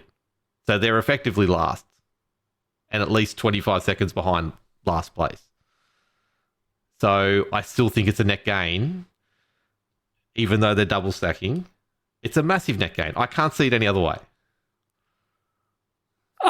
It's a net gain for Oscar. It's a loss for... I actually really think Lando would have been negative screwed, but that's what happens when you're the second car in the queue. I still agree with you, however, but it's got a little bit... Everyone's going, oh, well, they should have just done it. Well, no, it's actually got a lot more context. I agree that they still should have done it. This is Lando's problem. I'm sorry, Lando, but when you're the second car in queue, because Lando's been the beneficiary of this most of the season. Think about, I think it was Singapore. There was one track where they actually said, Lando, Oscar needs to pit first because he's at risk of this undercut. And Lando went, no, he can't. I'm pitting. Yeah. When they do, I'm sorry, Lando's opportunity to pay that back. You've been the beneficiary for the whole season. You had to pay it back. Yes. So yes, I also. But I'm saying there's more to it. Is what I'm trying to say. At the end of the day, they haven't chosen who they want to win, so they've disadvantaged both. They don't want to hurt anyone's feelings, so they're hurting both feelings. They'd prefer to do that equally. Yes, equally, which is just crazy. Like, okay, so let's do the thing where they double stack. They end up, Oscar wins. Lando comes back. Whatever happens, all they had to do was end up getting someone ahead of, they needed to take points off Max, right? That's what they really needed to do. So either way, like Oscar wins, it's a championship on. Like anyway, I don't understand. Like at that stage, you just have to make a call and say, look, we want Lando to win. He's in the best spot. Oscar stay out. Lando comes in. Lando wins the thing. No, it's championship over at that stage. And cool, Oscar gets put out. Oscar gets angry. Oscar's angry anyway. Oscar's had a great car, then all of a sudden he's you can see how visibly upset he is. They've upset him. They've won the championship. They move on. They work that out next year. Like, I'm sorry, but Max is going to win. That's great. That's great. But what you've just said is the thing that they've done all year, whereby the first car gets priority on the pit call. Mm-hmm. Yeah, that's the issue. It's got nothing. So this stems down to, and look at the way that Red Bull talk and communicate about their, not in Formula One. I'm actually talking in supercars here. If Brock and Will's ahead, Brock has to pay.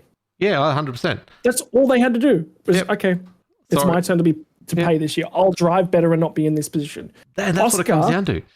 Every single time Oscar is in, this is the issue, is have they been treated relatively fairly away from the setup and all those sorts of things? I don't really know. The one thing that has happened is that every single time Oscar has been the faster driver for the weekend, most of the time, he's been disadvantaged in the strategy because we've Paul Lando. Yep. Paul Lando, we've got to look after both of them. Yep. Every single time Lando's leading, what do you mean? What do you mean? Yeah. What do you mean? No. Oscar just has to pay. There's nothing we can do about Oscar. That's the key. Yeah. So, yeah. I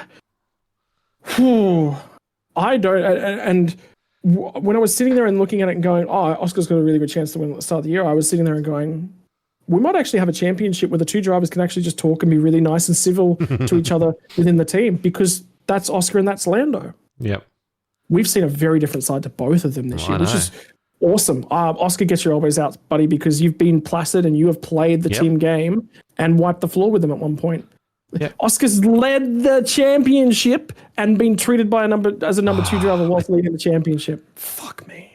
McLaren had this wrapped up weeks ago. Months ago. When Oscar got out to what was it, a 50-point lead or whatever at one point, if they didn't tell me like, sorry, Lando, we got to stick your eggs in this basket. I'm sorry, buddy. Yep. Or at that point, they would have won the championship. Or if they'd done the same thing with Lando, they would have won the championship. But they just. But they say, look, guys, we're just going to favour one or the other. We're going to make sure that Max has no chance. Like, he was 104 points behind. It only had to take a handful more points, and we wouldn't be talking about Max. It would be, okay, Oscar or Lando, who's going to get it? We don't know. But now it's, well, Max is only 12 behind. Like, he's had an absolutely amazing run in the last, 5, 6, 7 Grand Prix. McLaren keep on finding a way to stuff this up. Who wins? Who wins on Sunday? It's got to be Lando. The 12 points is enough? No, here's the thing. You now have to put a line through Oscar. You don't have a choice. For McLaren. And I think Oscar at this point in time is going to say, we have to. The only way you can't do that, you have to keep Oscar relevant to the championship in case something happens to Lando. So I think you've definitely got to try and run them 1-2. But I think at all stages you have got to prioritize Lando now because you don't have a choice. And I think if that means that Oscar gets paid out $500,000, fucking do it. Just do it, man. Just do it. Go and throw money at Oscar to be like, I'm sorry, buddy, but we have to do this weekend to pay him out. If that's what you have to do, pay the man out because something's got to be done about it. If Max wins the championship, I am never watching Formula One again. There will be. I threw a mouse at a wall recently because I was just having a really, really bad. I've never thrown anything at anything. This mouse might get thrown. In 20 years of video gaming, I have thrown something once. Yep. It might be twice in a year. So, look, the story arc of wear something soft whilst I'm watching the race. I might get a hat and just throw it instead. Can you believe how many people love or want Max to win after the start of the year? Wherever he was the villain, he was the absolute villain. No one wanted to see him win again. He was the most arrogant guy in racing, and yet now everyone seems to love him. Like, what an arc we've had of Max this year. I can't believe I'm sitting here and saying cricket is so placid and calm, and the Poms are in the country. Yep. Cricket's great. Cricket's really simple and really easy to talk about, and there's a lot less drama.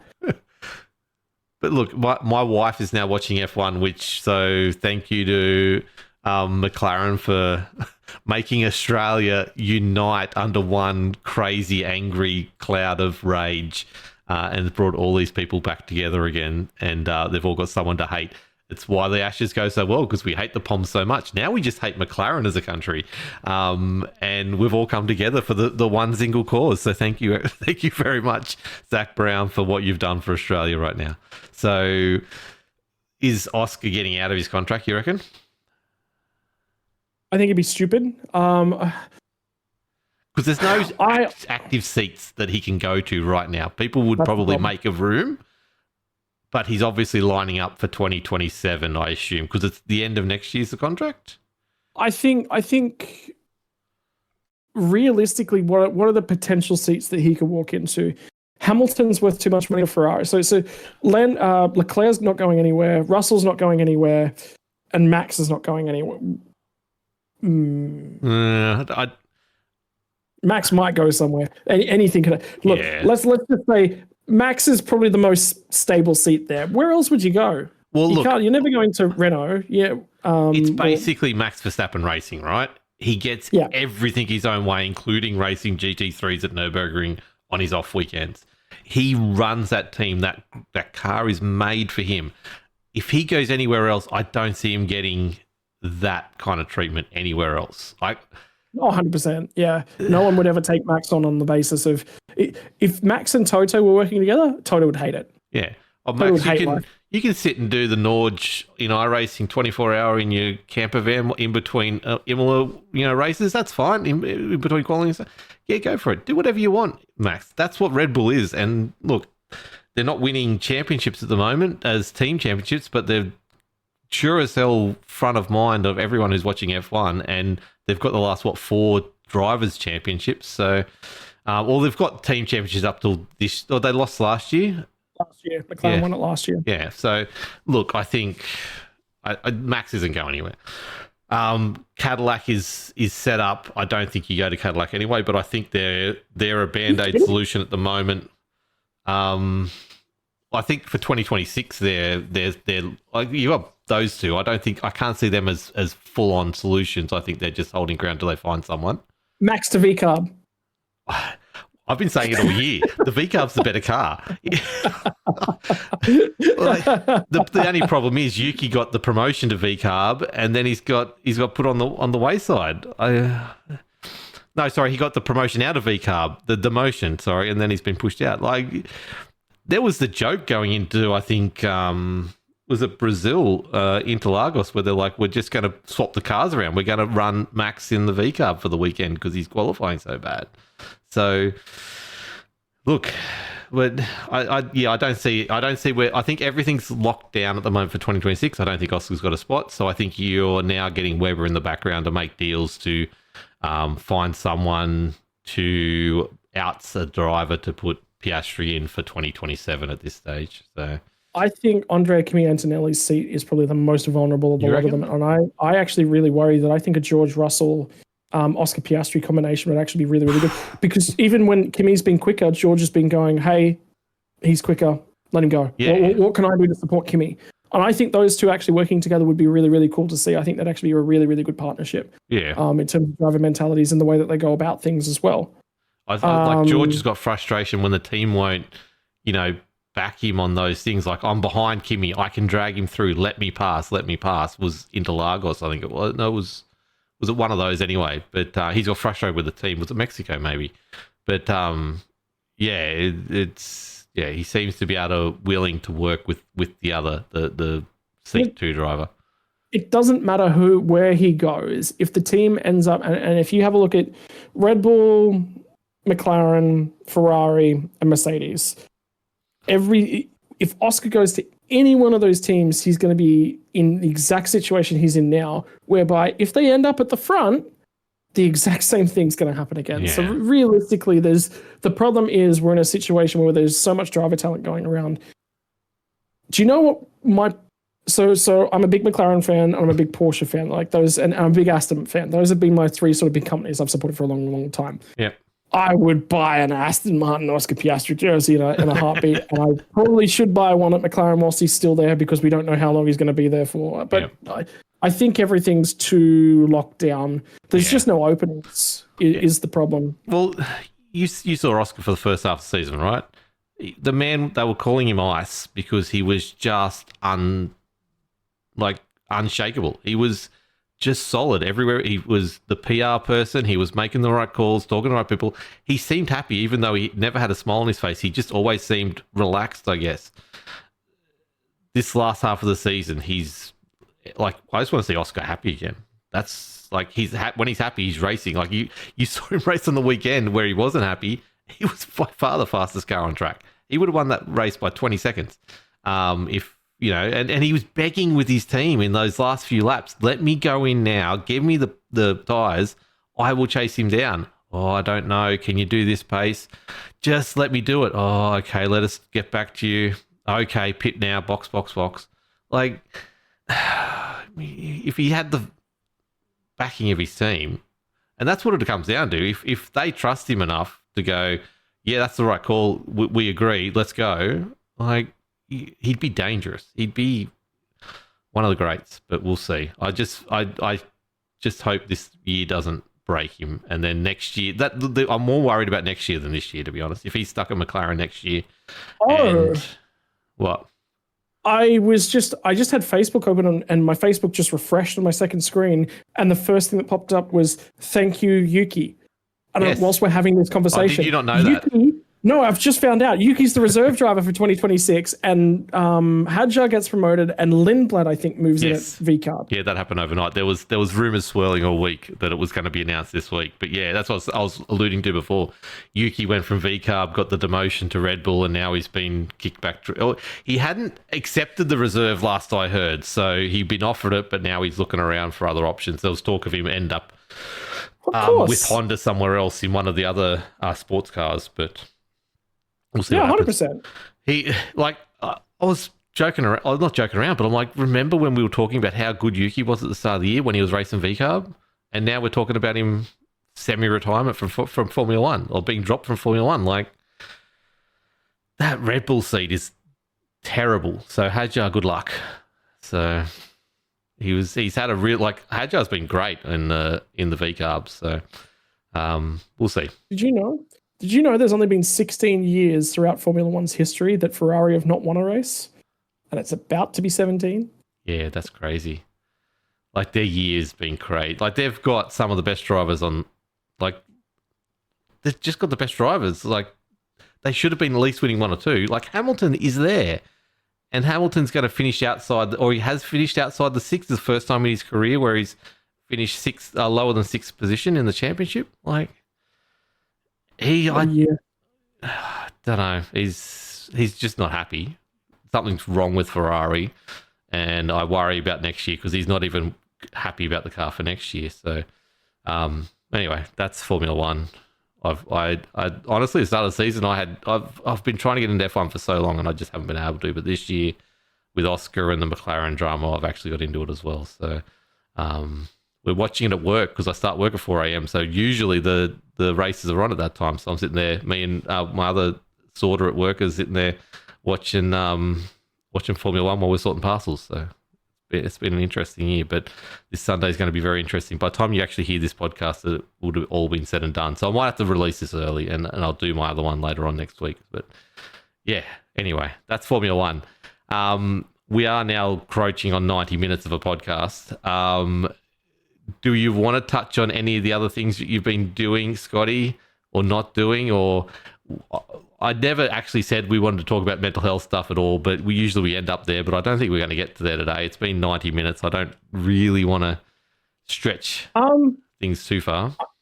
I mean, yeah, I think I put out a post after the Bathurst 1000 weekend. I still don't believe. Like, I think imposter syndrome for a lot of people that end up in our position is a big one. And for those of you who don't know, had a very interesting back and forth. I just want to quickly tell the story of a DJR trying to get the DJR pit.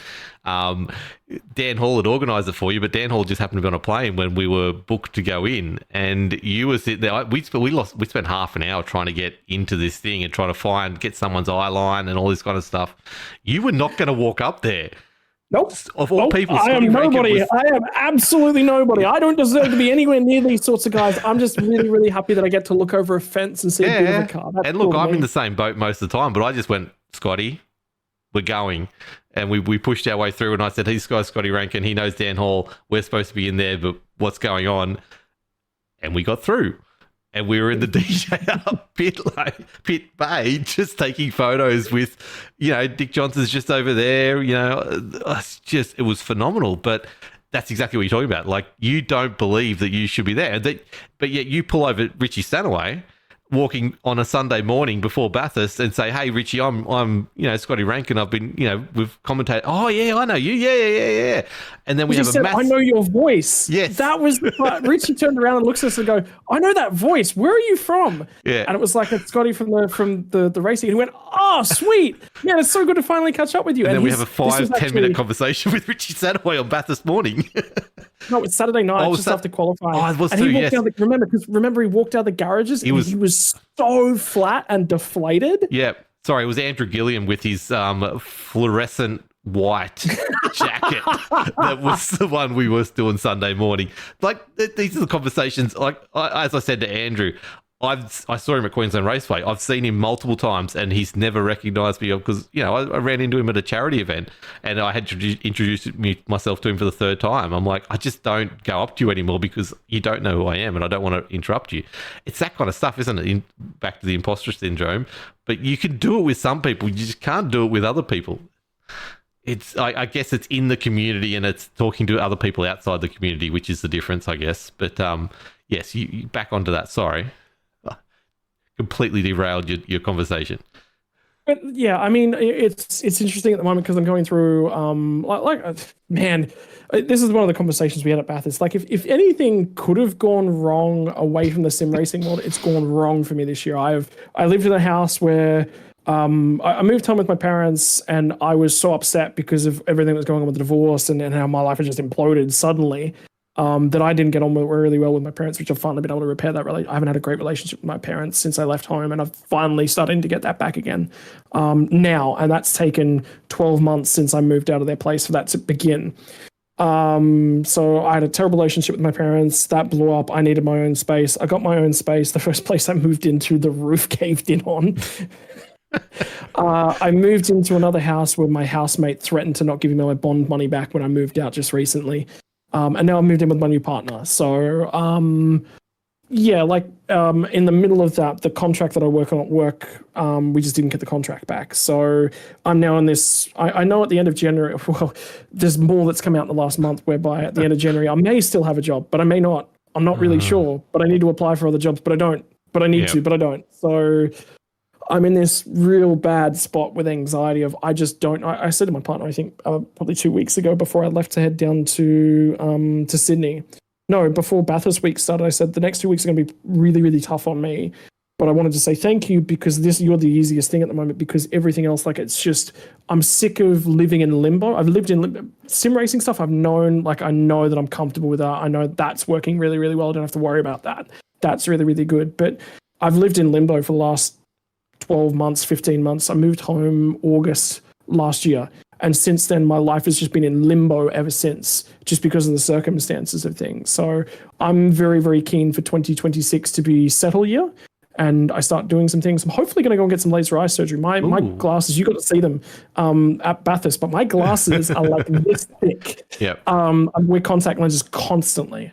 And so I hope that, I'm able to get up in the middle of the night, or I can read a book in bed and not have glasses hanging off my face, or, be worried about taking contact lenses off. So yeah, next year for me is going to be all about rebuilding myself. I've lost a ton of weight.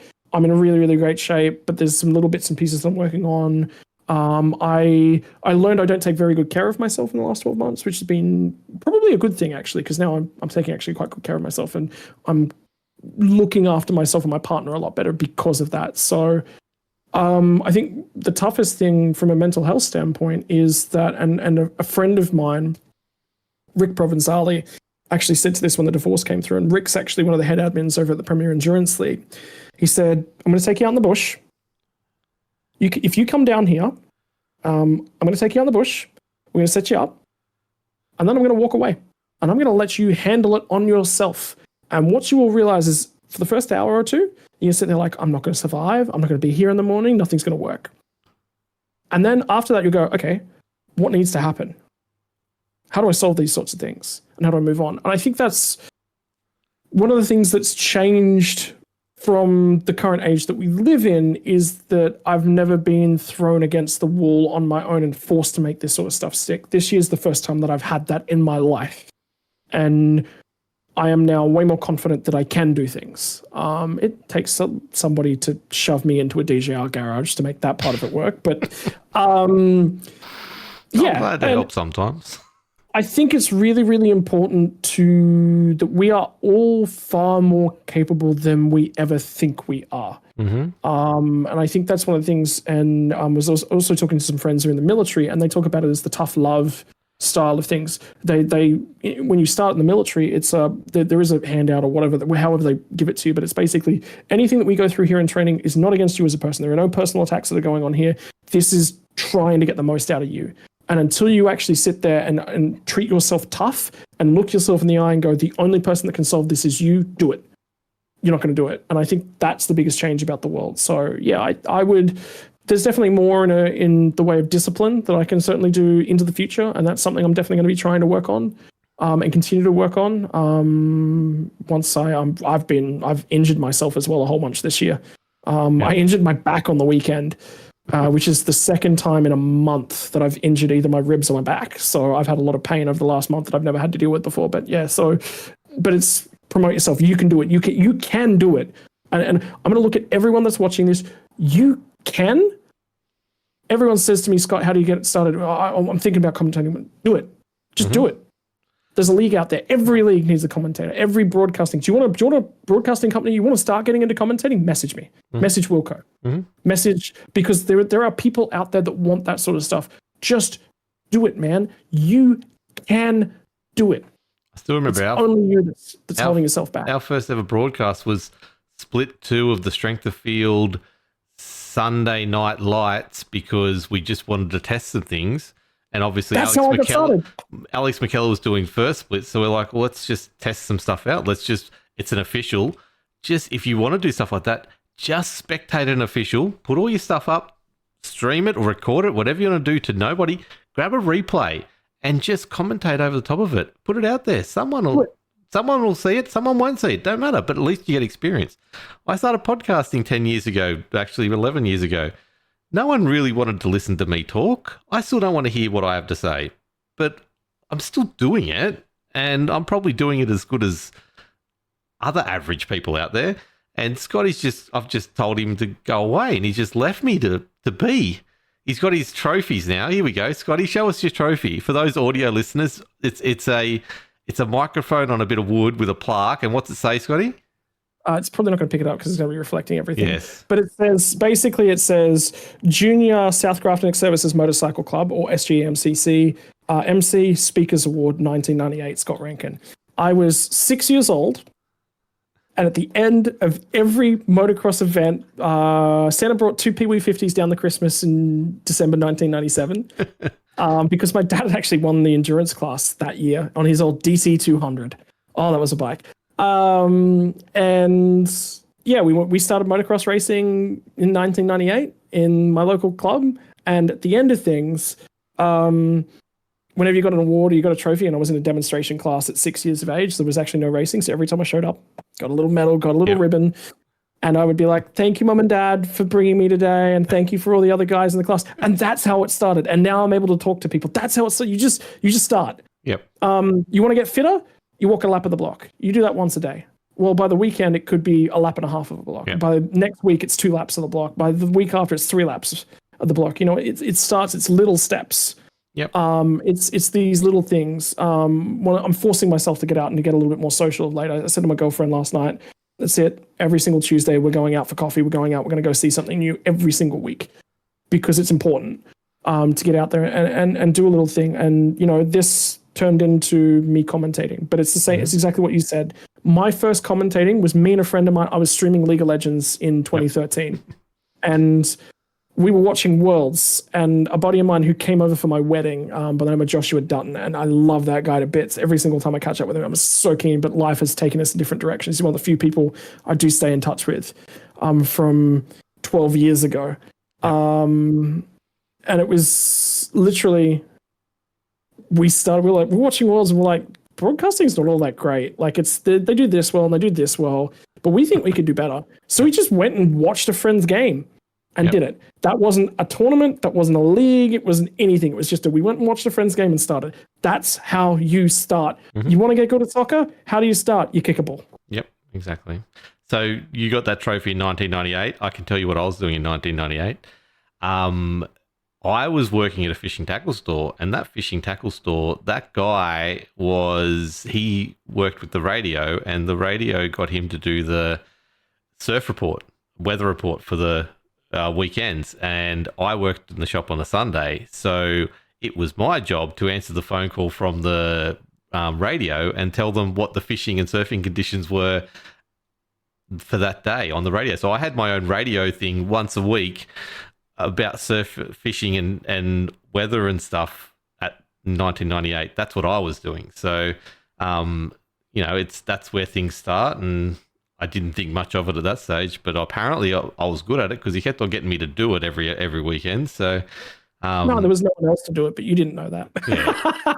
Well, look, 100%. That's probably what it was. But yeah, like I was broadcasting Mech Warrior Online back 12 years ago for our little clan because we decided to have tournaments, and I'm like, why don't we show it to people? Like, I can do it. I've learned how to stream and OBS and stuff. So we were doing that, and then we did our own podcast on that, and then, like I said, I ran into a guy I used to work with was a radio guy up in Mackay, and then I ended up doing the games, like a 5-minute games, bloody chat on the radio once a week on up in Mackay on their radio station as well, going through it. So it just seems to follow me around. So you stuck with me for a while, unfortunately, even though, as you know, I don't think I do a very good job of it. But anyway, we're here, we're doing it. Good. So. When are we broadcasting us going camping? Oh, did your partner hang up? No, she didn't tie that peg down correctly. That tarp's going to come undone. You see that? 3 hours from now, that tarp's going to come undone. Yeah. Broadcasting the entire camping weekend. We'll do it. Yeah. Well, that was the one thing Kate was surprised that when we put up a tent, she's like, hold on, we didn't argue at all. And I'm like, yeah. Kate's not his partner, by the way. Kate's his friend. Friend.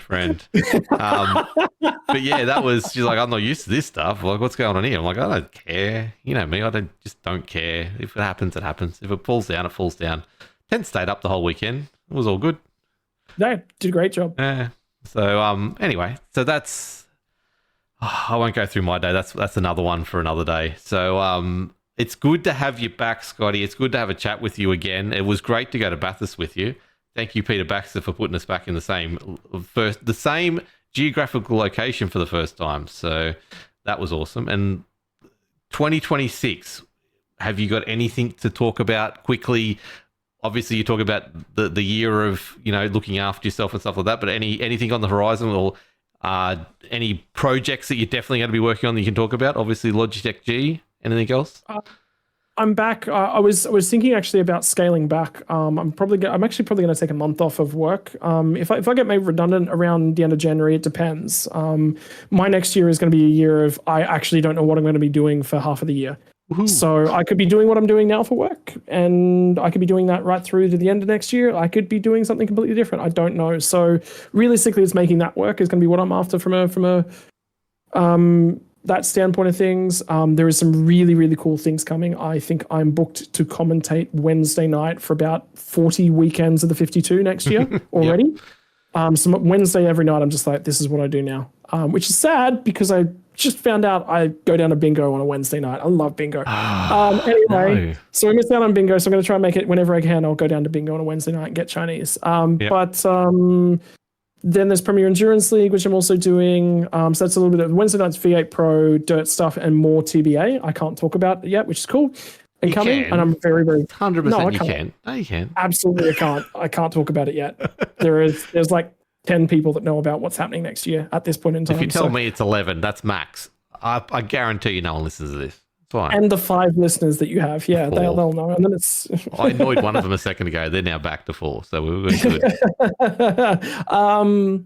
Yeah, no, I think I've pulled back, unfortunately, because I just don't know what I'm doing from work. I've pulled back from some American commitments. My current job allowed me to do some American stuff that I can't do anymore, but who knows? We're just going to keep on trucking. I'm just going to keep putting my nose in places that it probably doesn't belong, and that might get me a garage tour, and we'll see how that goes. Yeah, that's it. Just keep on keeping on. Are you attending any races next year? That's the big question. I really want to go to Perth next year. Yep. So the ones I really want to go, I've always wanted to go to Wanneroo, which is now Motor Mall, Wanneroo Raceways a couple of days ago. Okay. Yeah. I've always wanted to go to Wanneroo. I really like it as a racetrack. So I've been to Phillip Island, I've been to Sandown, I've been to Bathurst now twice, I've been to Winton. So yeah, I want to do Wanneroo. I want to do a New Zealand trip at some point next year, but I don't know whether or not that'll be related to racing. I think that's just me doing a New Zealand trip. Yep. And then I really want to do the Gold Coast because my parents have been to the Gold Coast and the Gold Coast is 2 hours away and I've never been. Yes, you've got to go. So that lines up with I'll try and be at the Gold Coast with you if you make it to the Gold Coast. Let's do that. Fun. I'll bring the family along too, so that'll be good fun. How about let's ask the audience, everyone at home, what should we go to next year? And you'll all be there. So look, I'm 100%. I'm going to Simmons Plains. I've already booked the flight to Tasmania. Scotty's going to yell here. Look, I had a spare. So this goes back to the Shitbox Rally from when I was supposed to meet up with you and things were going wrong in your life. When we were only an hour away, I think, when we were staying at Hay. I'd booked a flight home from Adelaide, but we finished in Alice Springs. So we had a 24 to 36 hour window to drive our shipbox from Alice back to Adelaide. Everything went wrong that could go wrong on that trip. We sold the car. We got a new car. The new car got its engine light on as we're 20 minutes out of Alice Springs, going the wrong direction, mind you. We are not going the right direction to get out of town of Alice Springs, and the car gets an engine light and starts.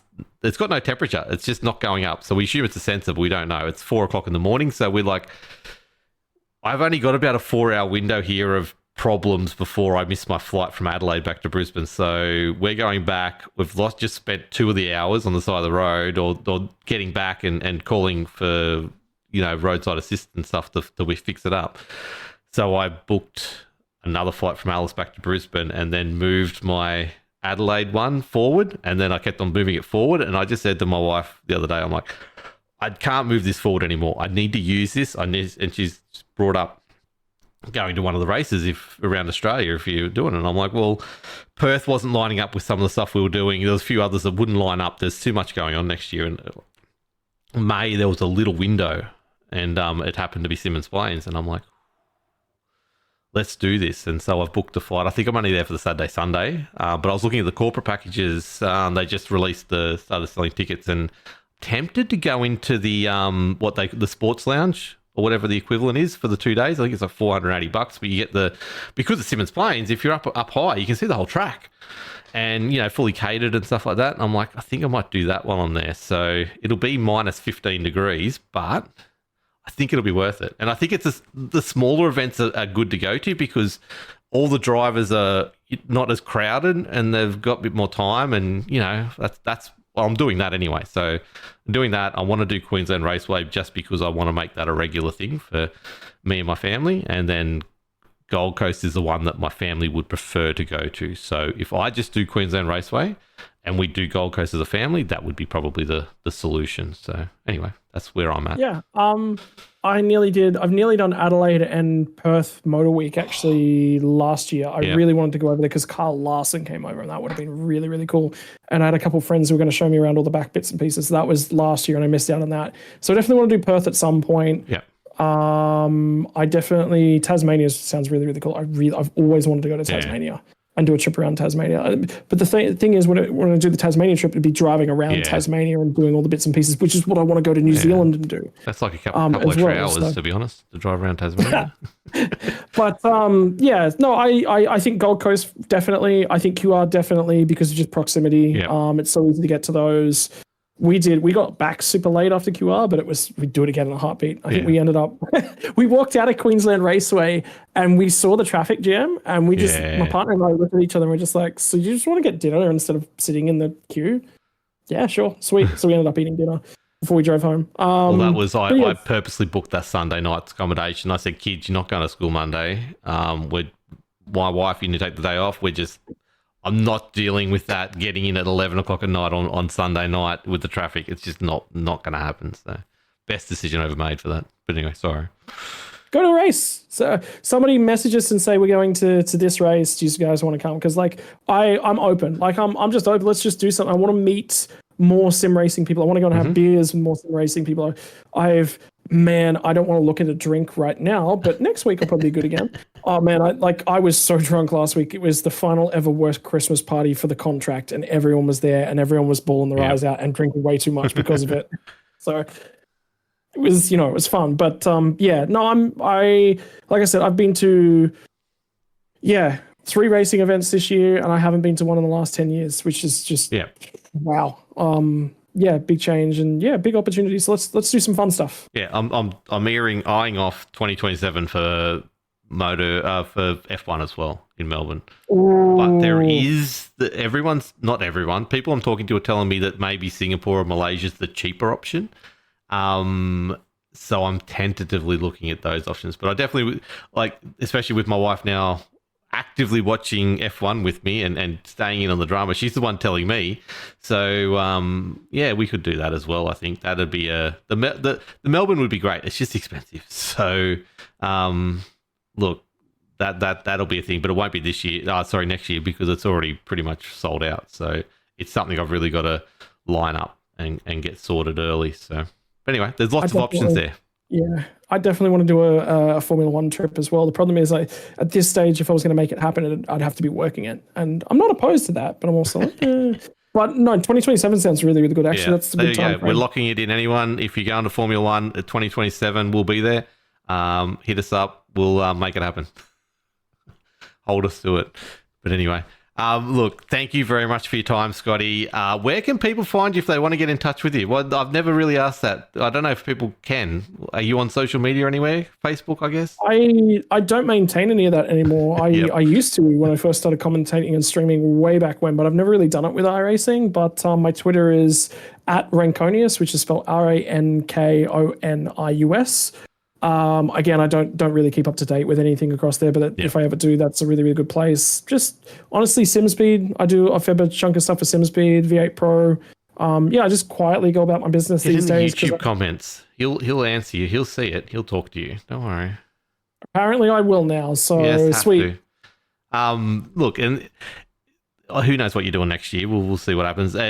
Get in the Spotify comments, especially if you're still listening at the 1 hour 51 minutes. Say hi, Scotty. I'll pass the message on for you. Don't worry about it. Hit us up on our Facebook, and I'll pass the message on. I've got that direct chat, so it's all good. He does. He has the direct line. I know.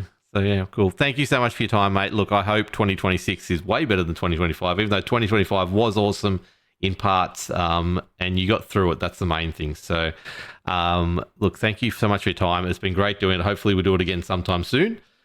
And everyone out there, let us know what you think of all the Formula One, supercars, all your sim racing stuff this year. Get in those comments, but it's too late now. So let's just wrap it up. Bye for now. We'll see you next time.